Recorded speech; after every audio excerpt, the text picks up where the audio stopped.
It's the sound every prisoner knows. And here at the state prison in Plainfield, there are plenty of prisoners and plenty of slamming doors. Across Indiana, the number of people behind bars has doubled over the past 2 decades in state prisons. Today, it costs hundreds of millions of dollars to guard, feed, and clothe all those prisoners. At some prisons like this one, they are crowded into dormitories, more than 100 to a room. Now, some state officials want to consider other alternatives for low-level, nonviolent offenders, those convicted of small drug and theft crimes, for example. They say such an approach could keep thousands of people out of prison and instead steer them towards alternative sentencing, such as work release, home detention, and community corrections. A bill designed to do that is winding its way through the General Assembly.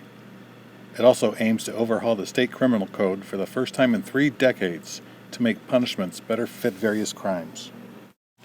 Across Indiana, prosecutors, public defenders, even the state's chief justice have endorsed the bill. And some prisoners say it sounds fair to them too.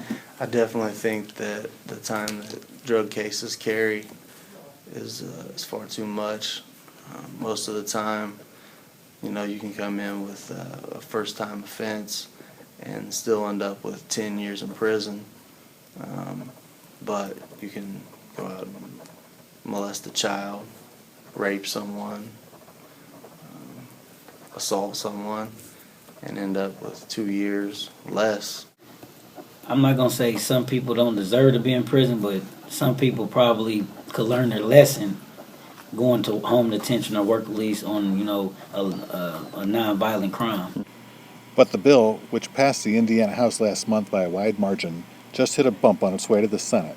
Governor Mike Pence says he has a problem with the legislation. Under this legislation, the penalty for dealing less than 10 pounds of marijuana, for instance, is a Class A misdemeanor. For dealing. He wants Indiana to be known around the country as a place tough on drug dealers. So the debate over Indiana's prison system and its criminal code is sure to rage on in coming weeks. And it could be a while before the issue of overcrowding is finally closed and done with.